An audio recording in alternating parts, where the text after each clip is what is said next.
Wa na'udzu billahi min syururi anfusina wa min sayyiati a'malina. May yahdihillahu fala mudilla lahu wa may yudlil fala hadiyalah. Asyhadu an la ilaha illallah wahdahu la syarikalah wa asyhadu anna Muhammadan abduhu wa rasuluh sallallahu alaihi wa alihi wa ashabihi wa man tabi'ahum bi ihsan ila yaumiddin. Amma ba'd. Alhamdulillah, kembali pada malam hari ini kita bermajelis dengan kajian kitab Bulughul Maram min Adillatil Ahkam karya Al-Imam Al-Hafidh Ibn Hajar Al-Asqalani rahimahullah.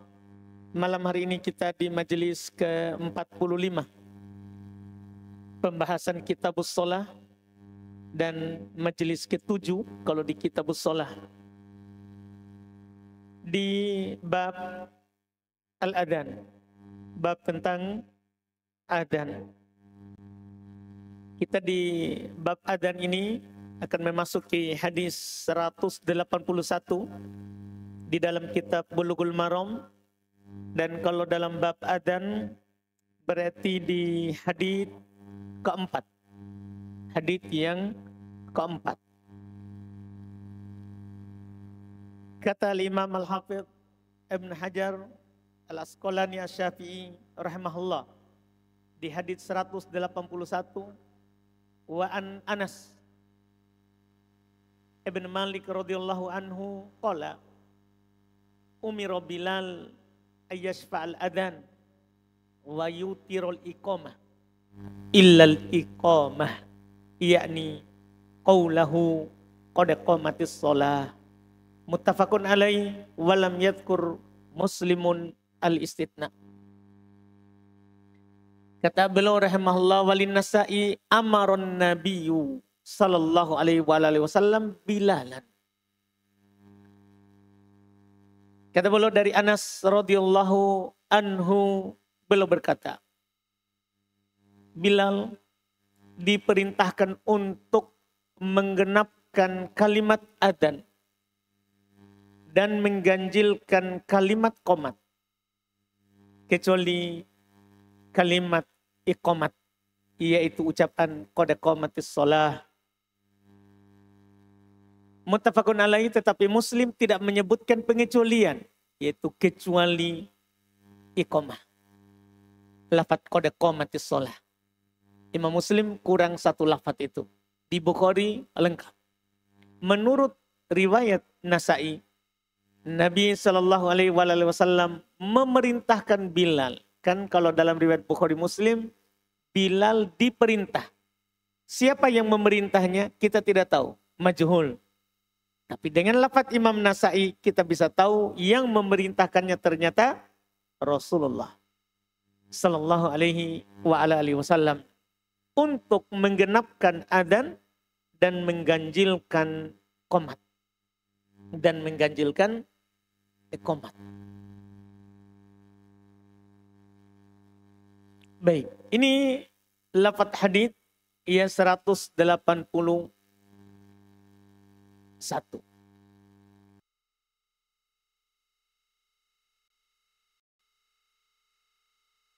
Oleh Imam Al-Bukhari nomor 605, Muslim nomor 378 tanpa pengecualian seperti yang dikatakan oleh Al-Hafidh Ibn Hajar.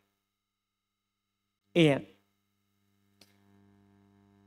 Kedua, riwayat Imam Nasa'i di Sunan An-Nasa'i jilid 2 nomor 3 halaman 3. Derajat hadits sahih. Derajat hadits sahih. Adapun fikihnya yang beliau ingin sampaikan kepada kita lewat hadits ini, sifat adzan adalah dengan lafaz genap dan iqamah dengan lafaz ganjil. Kecuali iqamah, kecuali qad qamatis shalah, qad qamatis shalah. Berarti dari sini para ulama rahimahumullah ta'ala menyimpulkan lafaz adzan dengan bilangan ganjil adzannya Bilal ya, itu berjumlah 15 kalimat. 15 kalimat. Sementara qomat itu dengan jumlah ya yang ganjil itu semuanya hanya 11 kalimat. Itu kalau kita hitung lafaz adzan. Allahu Akbar, itu sudah 2. Diulang lagi di adzannya Bilal, Allahu Akbar, berarti sudah 4.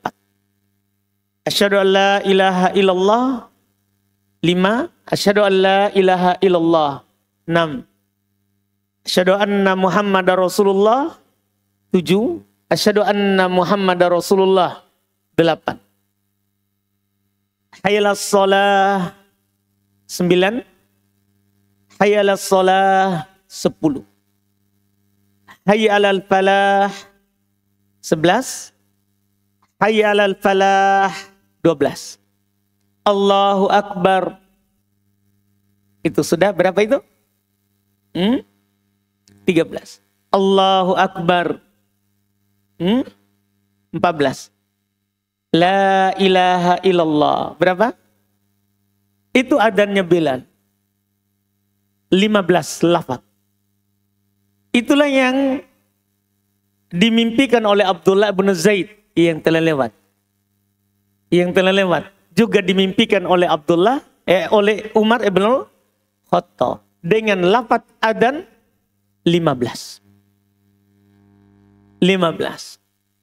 Iya. Kemudian qomat 11. Iqomat adalah 11 dengan bilangan semuanya ganjil kecuali Allahu Akbar dan iqomah qad qamatis shalah. Jumlahnya 11. Allahu Akbar. Asyhadu an la ilaha illallah. Asyhadu anna Muhammadar Rasulullah. Itu sudah 4. Iya. Hayya 'alas shalah, hayya 'alal falah, qad qamatis shalah. Qad qamatis shalah. Ini kan diulang 2 kali. Iya, Allahu Akbar. Lafaz takbir selalu genap. Allahu Akbar. La ilaha illallah. Berapa itu? 11. Lafaz adzan 15, lafaz qomat 11. Ini adzan dan qomatnya Bilal, penduduk Madinah. Adapun penduduk Mekah dengan sifat tarji yang kita telah uraikan sebelumnya, 2 kalimat syahadat dikecilkan kemudian dibesarkan, berarti 15 tambah saja 4 kali. 2 kali asyhadu an la ilaha illallah, asyhadu an la ilaha illallah, asyhadu anna Muhammadar Rasulullah, asyhadu anna Muhammadar Rasulullah. 15 tambah 4. Berarti berapa? Apa? 19. Itulah jumlah adzan Abu Mahdhurah. Jadi jumlah adzan Abu Mahdhurah penduduk Mekah di Masjid Haram Mekah itu 19 lafaz. Itu 19 lafaz. Mungkin bisa dipahami ini. Inilah sifat adzan di masa Nabi sallallahu alaihi wa ala alihi wasallam dengan ketentuan adzan genap, iqamat ganjil. Iya, mungkin bisa dipahami ini. Iya, hadits yang ke 181, 182. Ini sudah masuk sekarang cara adzan. Sudah selesai kita lafaz adzan. Mengenai lafaz adzan. Sekarang sudah masuk di cara adzan. Kata beliau di hadits ke 182, wa an Abi Juhaifah radhiyallahu anhu qala ra'aitu Bilalan yu'adzinu wa atatabba'u fahu hahuna wa hahuna wa isba'ahu fi udunai. Rawahu Ahmad wa Tirmidzi wa sahahah. Wal Ibnu Majah wa ja'ala isba'aihi fi udunaihi. Masya Allah. Kata beliau rahimahullah, Wali Abu Daud juga ya, kita baca juga di bawah. Wali Abu Daud lawa unuqah lamma balagha hayalas shalah yaminan wa shimalan walam yastadir. Ini wajib ya ditahu oleh muadzin supaya dia adzan sesuai dengan muadzinnya Rasulullah. Wa asluhu fis sahihain. Kata beliau Abu Juhaifah, kurang kata dari ya, karena lafaz Arabnya ada an Abi Juhaifah. Sini nanti kita lengkapi insyaallah. Abu Juhaifah radhiyallahu ta'ala anhu berkata, kurang kata dari. Abu Juhaifah itu dari Abu Juhaifah radhiyallahu anhu beliau berkata, saya pernah melihat Bilal muadzinnya Rasulullah adzan, dan saya perhatikan mulutnya ke sana kemari.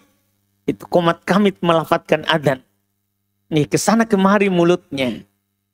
Dan jari-jarinya menutup kedua telinganya. Ini riwayat Ahmad dan At-Tirmidzi. Hadis sahih menurut At-Tirmidzi. Menurut Ibnu Majah, dia menjadikan dua jarinya. Kalau tadi kan riwayatnya jari-jarinya. Itu semua jari ini di sini. Di telinga. Tapi riwayat Ibnu Majah lebih jelas. Belum menjadikan dua jari saja. Menjadikan dua jarinya menutup kedua telinganya. Jadi bukan ditutup oleh jari-jari, tapi dua jari. Menutup, jadi dua jari itu, satu jari di telinga kanan, satu jari di telinga kiri. Itu menutup lubangnya. Iya, karena faedahnya supaya dia bisa melafadzkan adzan dengan keras. Ketika dia tidak begini saja, maka dia akan adzan santai. Sementara tujuan dari adzan adalah i'lam, mengumumkan waktu. Harus dipilih orang yang suaranya keras dan bagus. Iya, orang suaranya keras dan bagus. Ini riwayat Ibnu Majah. Dan menurut riwayat Abu Daud, dia menggerakkan lehernya ke kanan dan ke kiri, leher saja. Iya, sambil mengucapkan hayalas shalah dan tidak memutar tubuhnya, jadi bukan badan, tapi leher saja, ke kanan dan ke kiri, bukan badannya. Ini namanya penukilan yang rinci dari Abu Juhaifah. Asal hadis tersebut dari Al-Bukhari dan Muslim. Ini cara adzan. Masya Allah. Sumber hadis, sebentar kita fikihnya akan jelaskan. Hadis ini diriwayatkan oleh Imam Ahmad, seperti yang beliau katakan. Di tentunya Musnad Imam Ahmad, jilid 4 halaman 208, Abu Daud nomor 520, At-Tirmidzi nomor 197, dan Ibnu Majah nomor 711. Dan asalnya dalam riwayat Imam Al-Bukhari nomor 634 dan Muslim nomor 503. Derajat hadits sahih dengan banyaknya jalur periwayatan yang saling mendukung. Nah, di sini ada Abu Juhaifah baru muncul, baru kita lewati sehingga kita perlu mengetahui biografinya. Biografi Abu Juhaifah. Nama beliau adalah Wahab. Dikenal dengan kunyannya. Tapi nama beliau adalah Wahab bin Abdullah Abu Juhaifah As-Suwa'i Al-Amiri. Beliau termasuk sahabat muda. Dan Rasulullah meninggal. belum berusia balik. Itu Abu Juhaifah. Wahab ibn Abdullah Abu Juhaifah. Nabi meninggal dia belum usia balik. Belum berusia balik.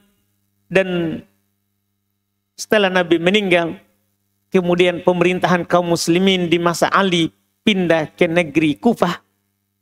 Iya. Negeri Basrah. Maka beliau pindah dan tinggal di Kufah pada masa khilafah Ali bin Abi Thalib. Dan meninggal di sana pada tahun 74 Hijriah. Meninggal di sana pada tahun 74 Hijriah. Ini Abu Juhaifah. Iya, radhiyallahu taala anhu. Fikih hadits. Sunnah bagi muadzin untuk meletakkan 2 jari pada telinga ketika adzan. Iya. Sunnah dia meletakkan jarinya di telinga, kemudian 2 jarinya menutup lubang telinganya. Itu disunnahkan. Iya, banyak muadzin sekarang meninggalkan sunnah ini. Meninggalkan sunnah ini. Dia meletakkan jari di telinga. Meletakkan jari di telinga. Makanya tidak heran kita melihat mereka adzan biasa-biasa saja. Iya, suara tidak dikeraskan karena dia dengar sendiri suaranya. Dia dengar sendiri suaranya. Harus dia sebenarnya adalah sunnah menutup telinganya supaya dia seperti orang tuli. Dia kira suaranya masih kecil padahal sudah besar. Iya, ini sunnahnya. Tidak masalah kalau ada orang tidak melakukannya. Tapi tidak dapat pahala sunnah. Tidak dapat pahala sunnah. Pada kedua, sunnah untuk menengok ke kiri dan ke kanan. Kita bilang sunnah karena ini adalah perbuatannya Bilal dan diakui oleh Rasulullah. Jadi sunnah untuk menengok ke kiri dan ke kanan ketika adzan. Adapun caranya sebentar. Caranya sebentar. Ketika adzan, khususnya ketika mengucapkan hayyalas shalah dan hayyalal falah. Ketika mengucapkan itu. Bukan seluruh lafaz adzan. Tapi 4 ucapan hayyalas shalah dan hayyalal falah. Itu disunnahkan untuk menengok ke kanan dan ke kiri. Cara menengoknya. Ini disebutkan oleh ahli fikih ada 3 cara. Penting bagi muadzin untuk mengetahui 3 cara menengok ini. Walaupun sebagian ulama sekarang mengatakan dengan adanya pengeras suara itu tidak sunnah lagi menengok ke kiri dan ke kanan. Iya. Tapi tentunya syariat umum untuk awal masa Islam hingga akhir masa Islam berlaku umum.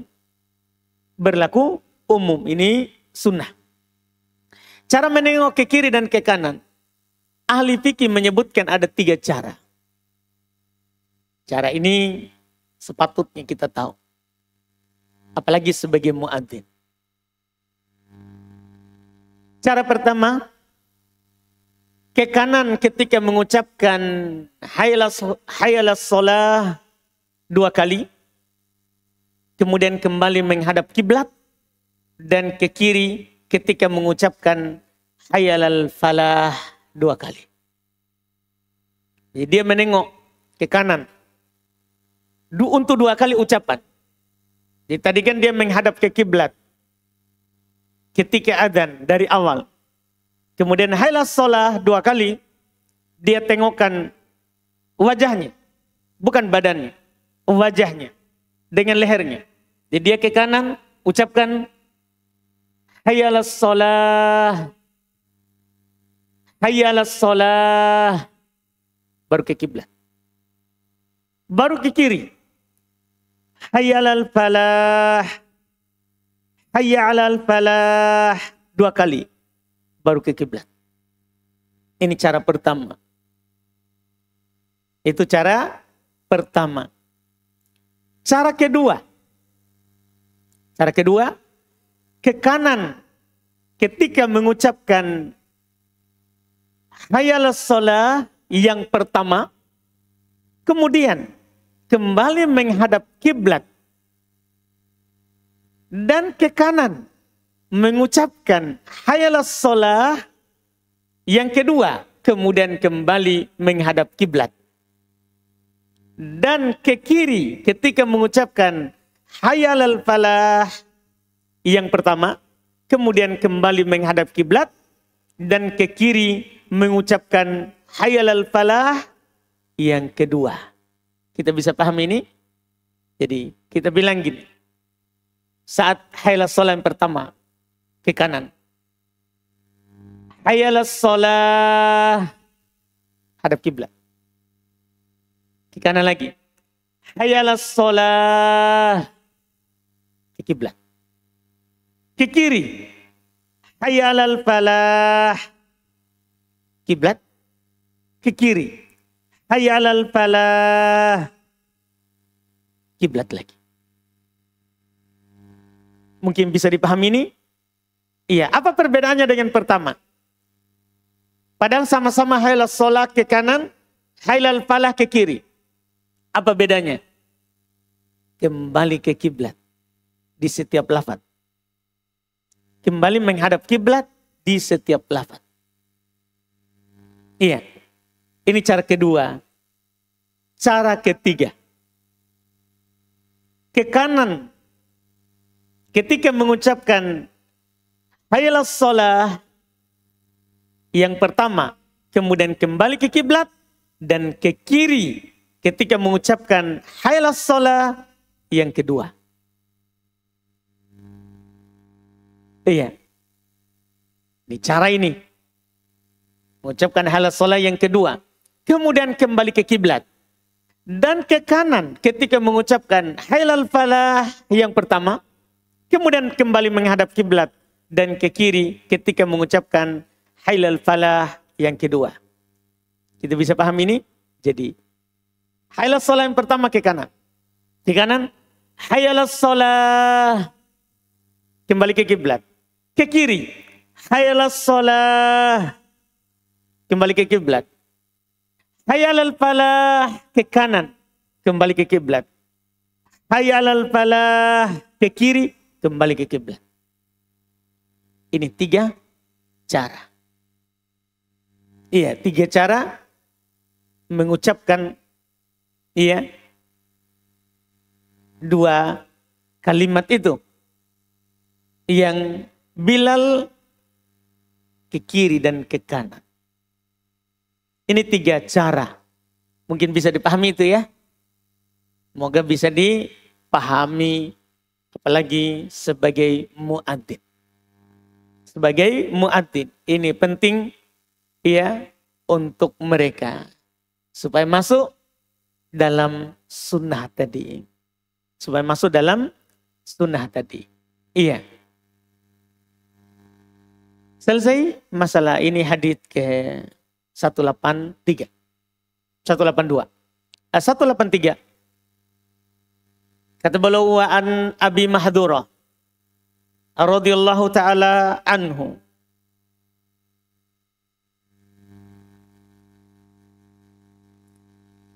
Anna Nabiya sallallahu alaihi wasallam a'jabahu sautuh.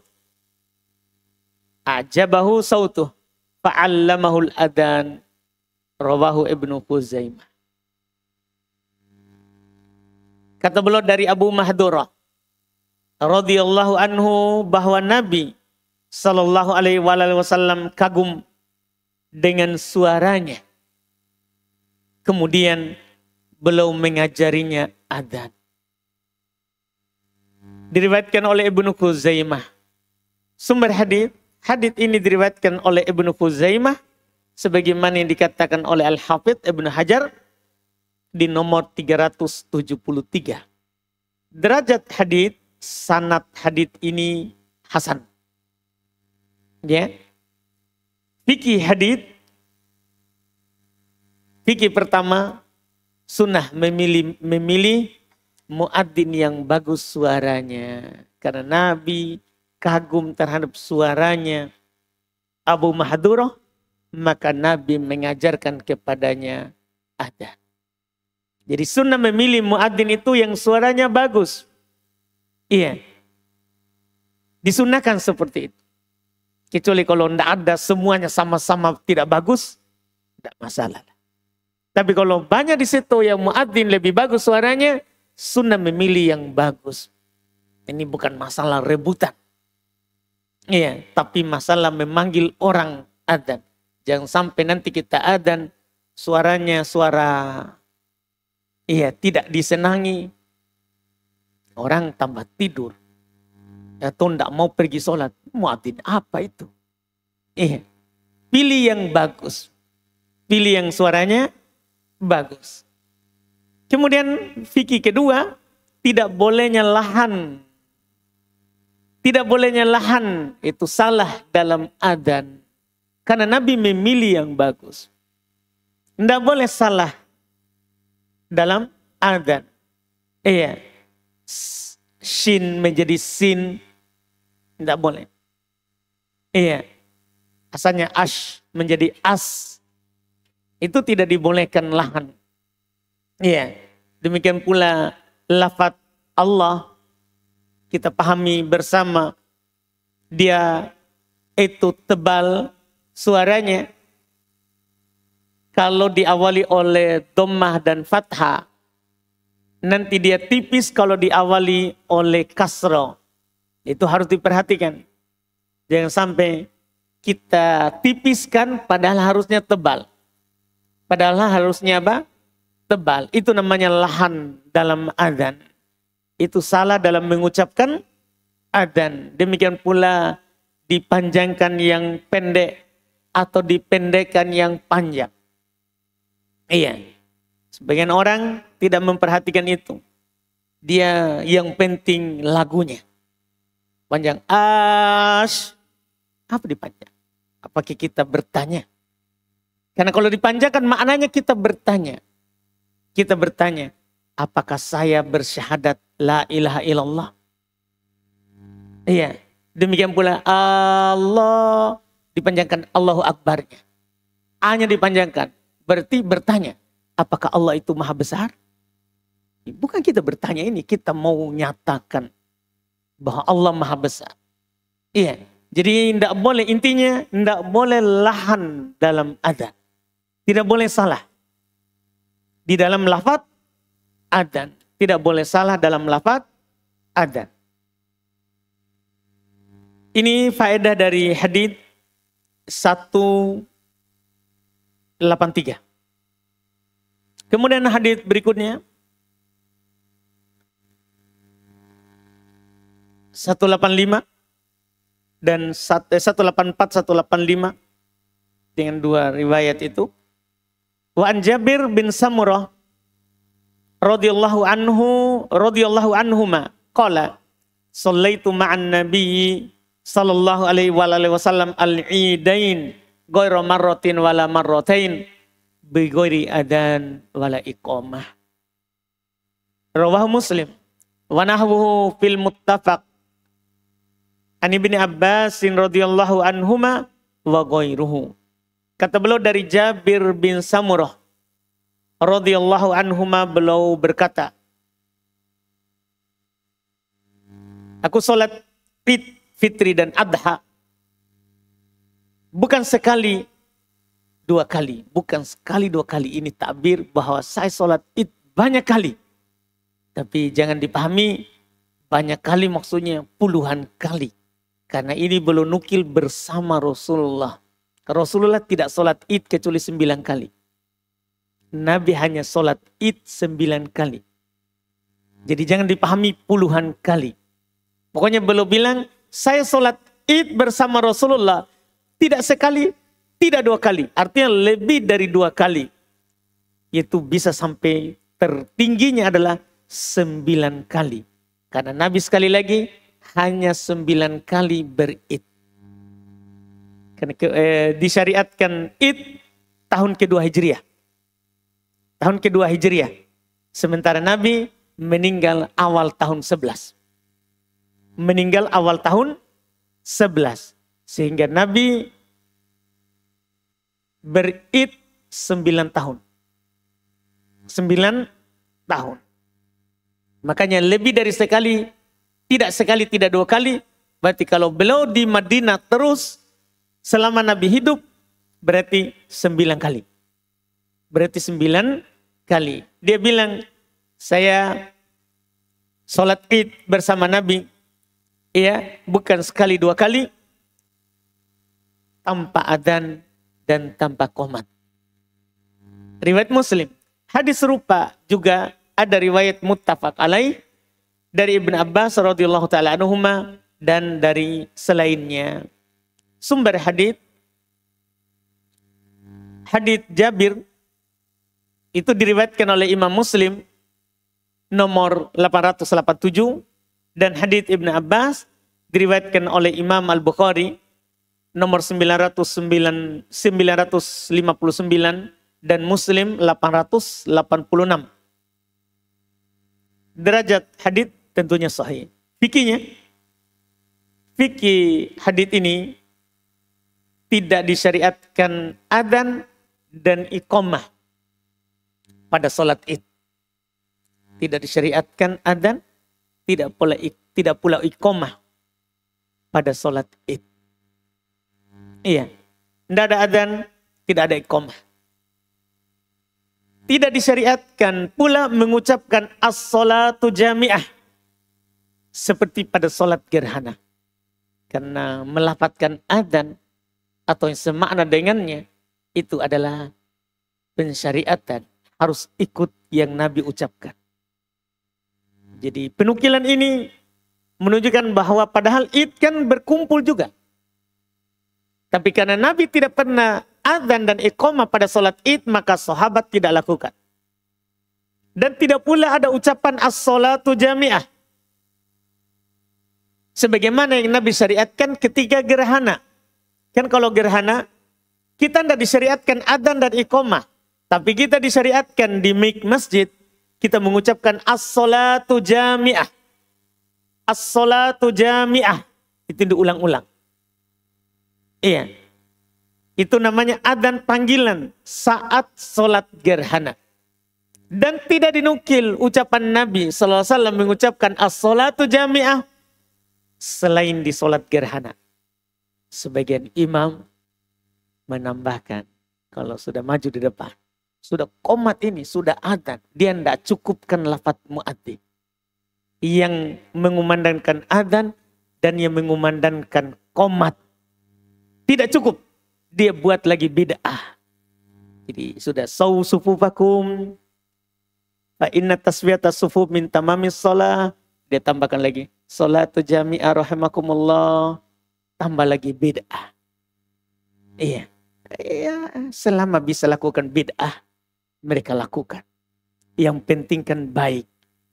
Yang penting kan baik. Ini penukilan bukan baik. Yang dilihat, tapi Nabi lakukan atau tidak. Nabi ucapkan atau tidak. Ketika belum mau sholat. Iya. Ketika mau sholat. Nabi tidak ada ucapan kecuali meluruskan dan merapatkan shaf. Kecuali meluruskan dan merapatkan shaf. Tidak ada yang diucapkan sebelumnya. Tidak ada niat. Nawaitu ana usolli. Tidak ada lafaz as-salatu jami'ah. Sekarang muncul lagi lain. Muncul lagi lain sekarang. Iya, apa itu? Sekarang muncul. Apa itu? Hah? Ada yang pernah dengar?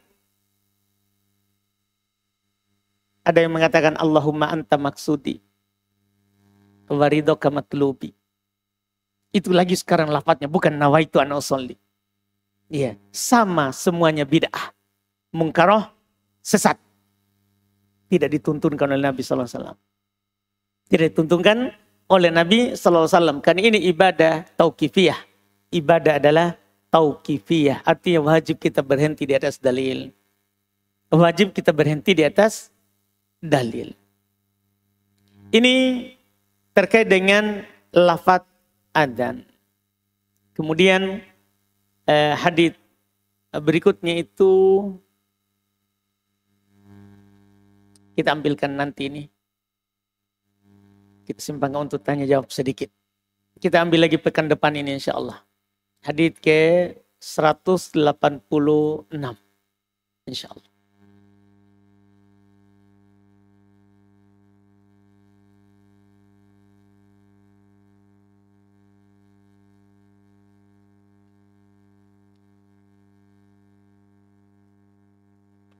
Baik, saya juga ada yang luput juga sebelumnya itu untuk kelengkapan sebenarnya.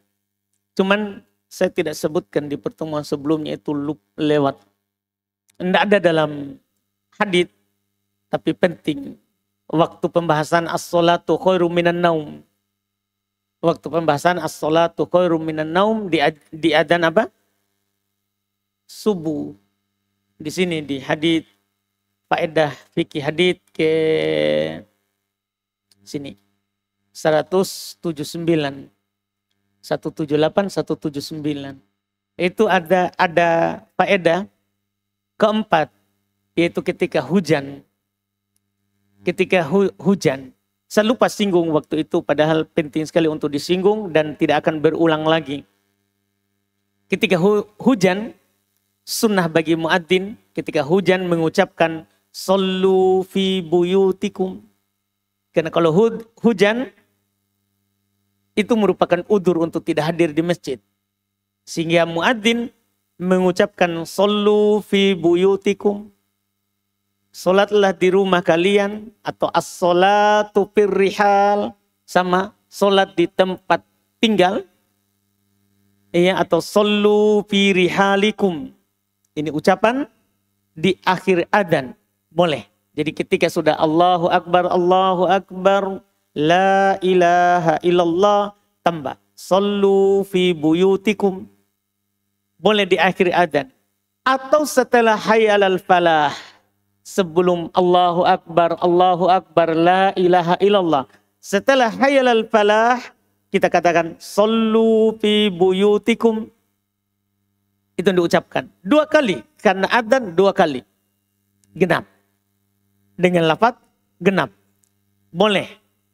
Atau sebagai pengganti dari hayyalas sholah. Jadi ketika hayyalas sholah, saat adzan waktu hujan, kita tidak pakai hayyalas sholah. Karena kalau hayyalas sholah, orang wajib ke masjid. Iya. Jadi kita ganti dengan sallu fi buyutikum. Kita ganti dengan adzan. Dan ini juga termasuk sunnah yang mahjurah, sunnah yang ditinggalkan. Bahkan di sebagian masjid sunnah. Iya, nggak tahu di masjid JF ini apakah pernah diucapkan atau tidak. Siapa yang saksikan dalam setahun ini? Selama hujan? Sudah pernah ya? Seharusnya bukan sekali. Setiap hujan disunnahkan mengucapkan sallu fi buyutikum. Iya. Dan itu bukan golongan baru. Jangan sampai nanti dianggap golongan baru, golongan Wahabi. Bukan. Ini golongan Nabi. Ini golongannya Nabi dan para sahabat.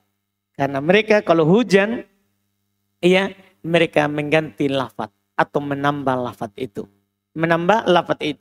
Ini yang luput waktu itu. Luput. Saya singgung. Iya. Dan alhamdulillah kita baru ingat kembali lagi. Baik, kita cukupkan alhamdulillah. Kita adzan dulu berarti baru masuk di tanya jawab.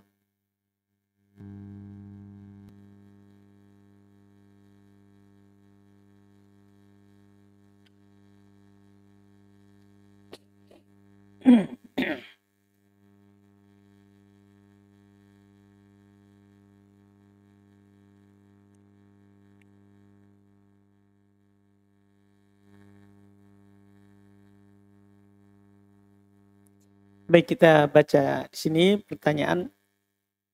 Kita mulai dari pertanyaan ikhwah ini ya. Lembaran. Saya pernah berucap, ya Allah, Saya akan bersungguh-sungguh meninggalkan dosa itu. Tapi saya terpeleset dan berbuat dosa yang dimaksudkan. Apa yang seperti itu sudah terhitung sebagai sumpah dan harus bayar kafarah? Kalau hanya seperti itu, bukan sumpah. Bukan sumpah. Itu namanya janji. Namanya janji dia.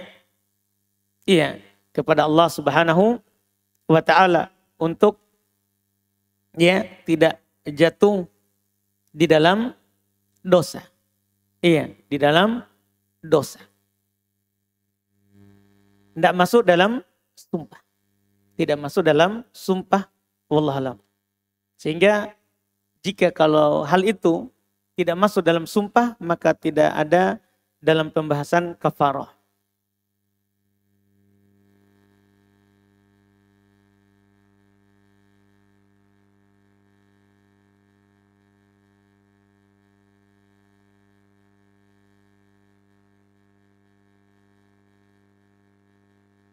Apakah termasuk jaza jika kita melakukan gerakan-gerakan yang menunjukkan sulitnya keadaan seperti memegang kepala, menghela napas dengan keras, mengkerutkan dahi, dan sebagainya?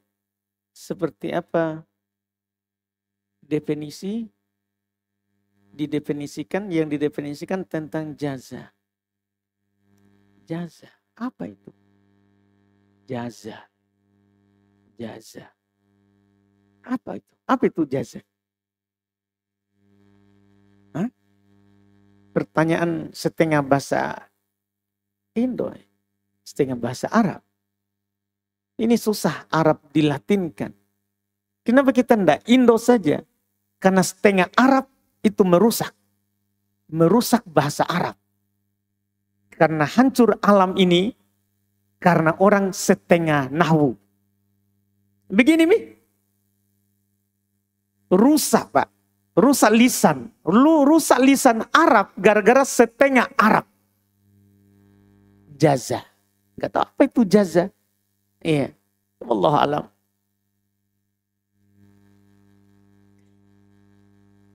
Apaan izin bertanya? Apa yang harus dilakukan ketika darah haid terputus-putus keluarnya Ustadz?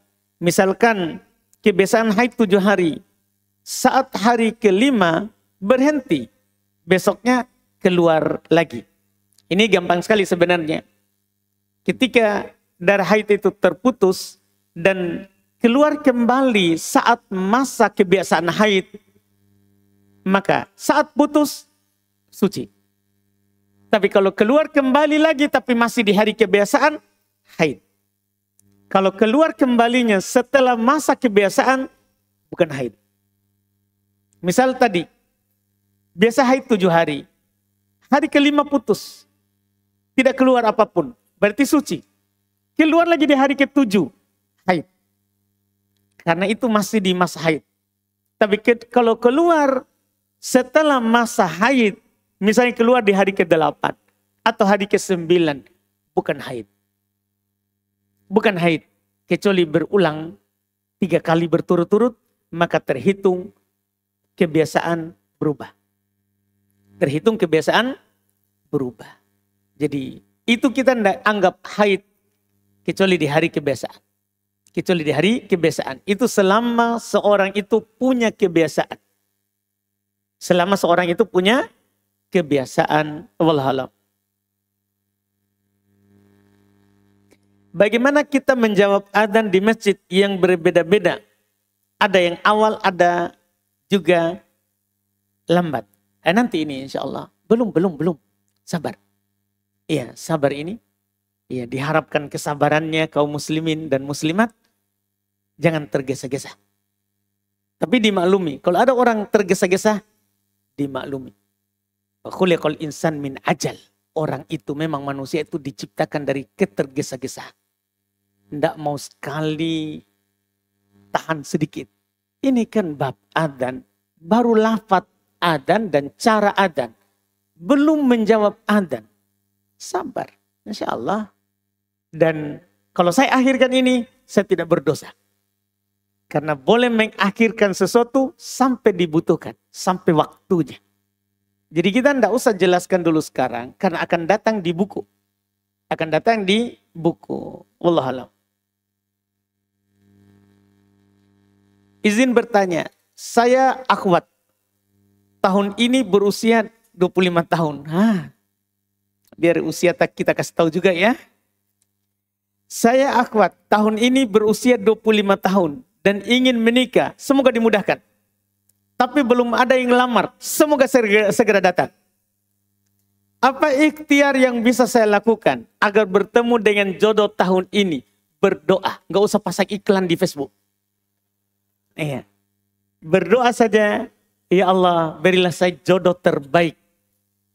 Sebutkan ciri-cirinya, karena kalau orang berdoa, rinci. Jangan cuma bilang, ya Allah berilah saya jodoh ikhwah.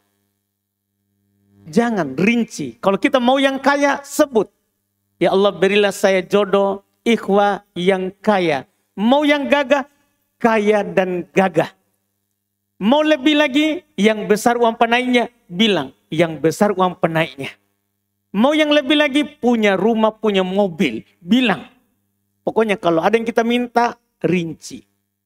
Dan kalau kita mau menikah tahun ini, sebutkan bulannya. Sebutkan. Karena Nabi bilang seperti itu.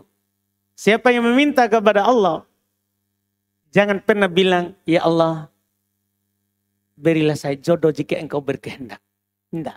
Bilang saja, ya Allah beri saya jodoh tahun ini. Nah, sebelum Ramadan. Sebutkan. Maka lagi semuanya. Iya. Sebutkan. Iya. Atau kita bilang, ya Allah, berilah saja jodoh supaya nanti saya bisa pergi sama dia. Wis. Iya. Pokoknya sebutkan. Karena Nabi bilang, fa innallaha la mustakrihalah. Karena Allah itu tidak ada yang bisa memaksanya untuk memberikan atau menahan. Minta saja. Itulah ikhtiar kita terbaik. Ikhtiar kita terbaik. Ya, sambil juga kita bertanya kepada saudari-saudari kita yang sudah menikah. Apalagi yang biasa mengurus. Tanya. Kalau ada yang mau, insya Allah saya sudah siap. Tapi kita tanya begitu saja. Nggak usah, sekali lagi nggak usah status. Karena akan banyak nanti laki-laki yang komen. Dari yang punya istri dan belum punya istri. Iya, nggak usah. Kita berdoa saja kepada Allah. Sambil juga kasih tahu teman-teman kita yang sudah menikah. Bahwa kalau ada, saya sudah mau menikah. Iya. Wallahualam.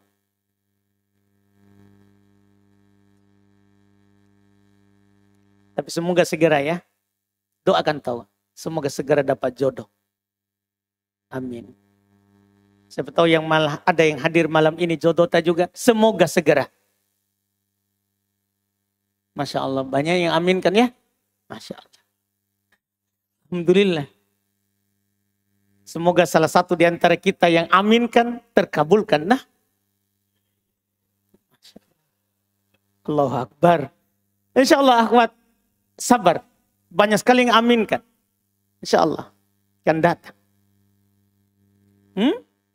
Ada tambahan lagi? Minta alamat? Nanti itu saya tidak mau tahu itu. Baik. Di sini ada berikutnya lagi. Kalau ajari anak cowok untuk sholat dalam posisi misal sholat duhur. Apakah bisa menggerakkan suara sedikit agar didengar bacaan sama sang anak? Boleh. Itu mimbabi ta'lim namanya. Dalam bab mengajarkan. Dalam bab mengajarkan. Tapi sekali-sekali. Tidak boleh seterusnya. Tidak boleh seterusnya. Sekali-sekali. Boleh. Wallahualam.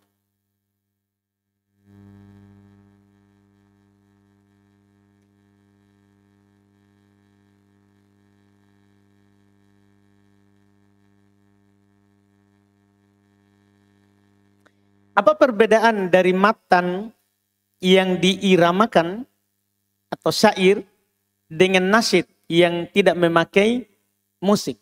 Bedanya adalah itu syair ada aturannya, ada wazannya, ada timbangannya. Itu syair itu ada timbangannya. Selama dalam timbangan syair boleh. Tapi kalau timbangan syair keluar ke timbangan musik dengan aturan musik yang sekarang yang dimaklumi oleh orang-orang pemain musik, haram. Itu diharamkan. Jadi syair itu ada wazan tersendiri. Ada timbangannya sendiri. Ada timbangannya sendiri. Kalau nadanya sesuai dengan timbangan syair, boleh. Tapi kalau sudah masuk di timbangan musik, maka haram. Karena syariat kita mengharamkan musik. Bolehkah menggabungkan sholat sunnah sebelum duhur dan setelah duhur dalam satu kali sholat? Dikarenakan tidak mendapatkan waktu sholat sunnah sebelum duhur.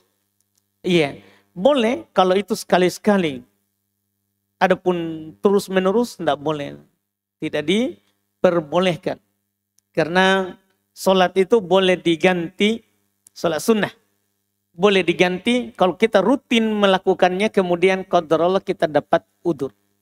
Maka boleh kita ganti. Sekali-sekali. Adapun seterusnya setiap hari begitu tidak dibolehkan. Itu tidak diperbolehkan. Wallahualam.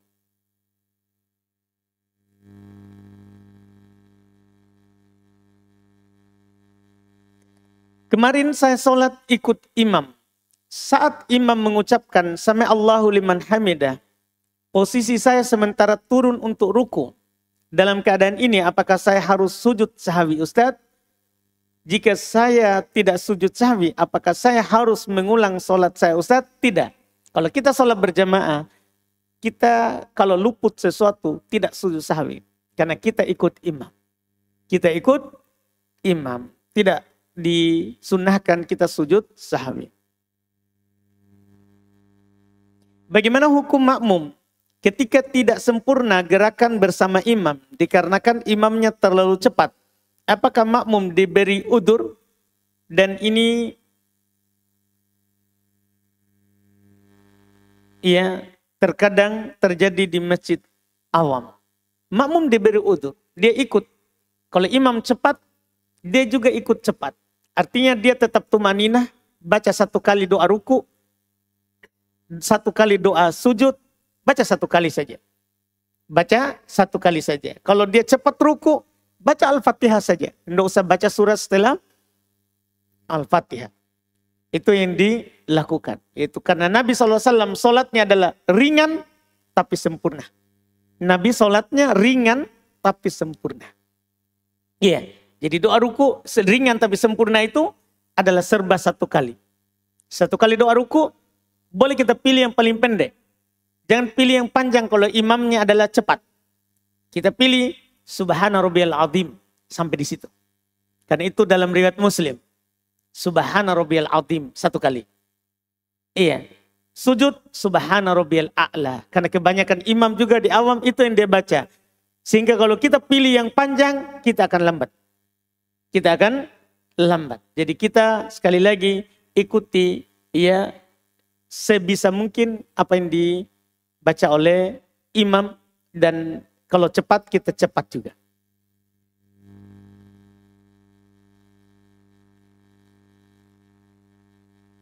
Izin bertanya Ustadz, bolehkah istri meminta uang kepada suaminya untuk keperluan pribadi istri? Contoh beli pakaian atau jajan. Masya Allah. Tidak ada silang pendapat. Di kalangan para ulama dinukil oleh Imam Ibnu Qudamah dan selainnya. Bahwa suami wajib memberikan uang belanja kepada istrinya. Belanja pribadinya. Beda belanja umum dan belanja pribadi. Belanja umum maksudnya dipakai umum oleh suami istri. Kebutuhan rumah. Bayar listrik itu namanya belanja umum. Keperluan makan, minum, belanja umum. Itu tanggung jawab suami. Tapi suami juga wajib memberikan nafkah pribadi untuk istrinya. Wajib. Tidak ada silang pendapat. Tidak ada silang pendapat. Harus dia berikan tempat tinggal. Harus dia berikan belanja. Uang belanjanya, pribadinya. Harus wajib. Sesuai dengan kemampuan. Sesuai dengan kemampuan. Siapa yang rezekinya lapang, lapangkan belanjanya. istrinya. Siapa yang punya rezeki sempit takdirnya, sempit rezekinya, sempitkan. Itu diperintahkan oleh Quran. Allah berfirman, liyunfiqu dzu sa'atin min sa'atih. Wa man qudira 'alaihi rizquhu falyunfiqu mimma atahallah.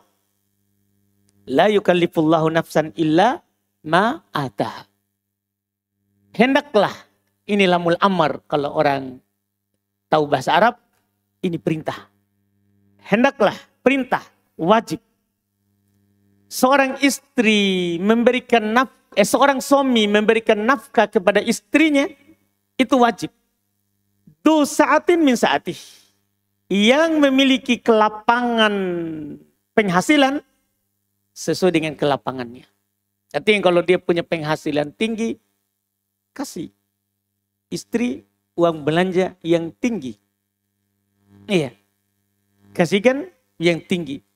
Siapa yang disempitkan rezekinya, kata Allah, bayangkan ini nanti sisi kewajibannya juga.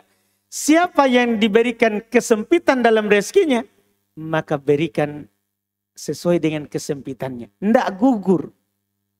Jadi uang belanjanya istri itu tidak gugur dengan miskinnya suami. Tidak gugur. Tetap wajib. Allah tidak membebani kecuali apa yang diberikan kepadanya. Jadi sesuai. Jadi wajib. Sesuai dengan kemampuan. Sesuai dengan kemampuan. Jadi itu tidak perlu dipertanyakan sebenarnya. Karena memang wajib dia pisahkan. Uang kebutuhan istrinya secara pribadi. Secara pribadi. Jadi jangan bilang lagi boleh. Bahkan wajib. Kalau suami tidak kasih, boleh kita ambil secara diam-diam. Kita periksa kantongnya, dompetnya, kita tarik sesuai kebutuhan. Boleh. Tidak apa-apa. Ustadz, tidak ada di dompetnya. Di rekeningnya, Ji. Boleh kita transfer sembunyi-sembunyi. Tapi sesuai dengan kebutuhan. Iya. Itu terjadi di masa sahabat.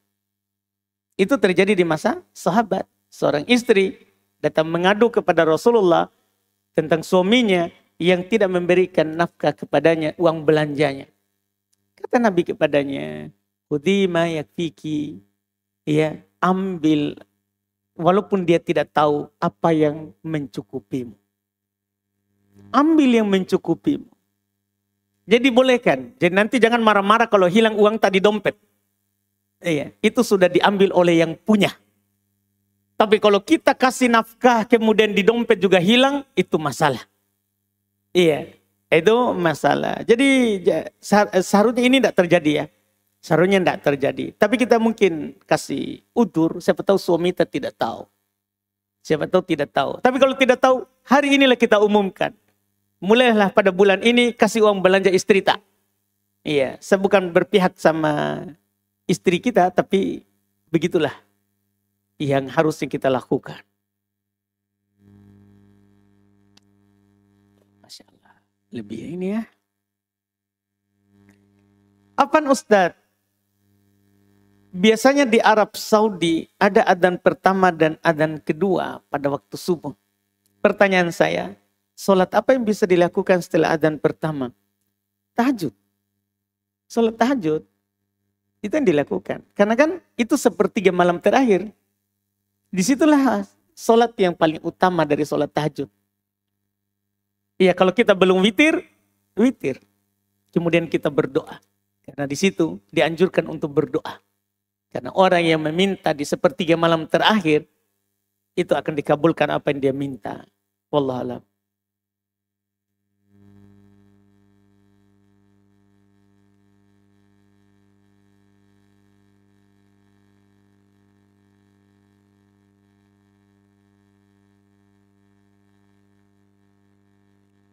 Pertanyaan terakhir.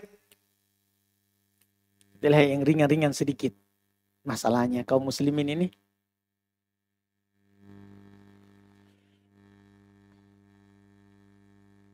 Bagaimana hukum dengan seorang yang sedang junub. Namun bersamaan dengan itu dia sakit. Demam atau panas. Apakah wajib tetap mandi junub? Tidak. Jika ada seorang junub dalam keadaan sakit, maka yang wajib baginya tayamum. Dia bertayamum. Nanti dia mandi saat dia mampu mandi. Saat dia mampu mandi. Iya.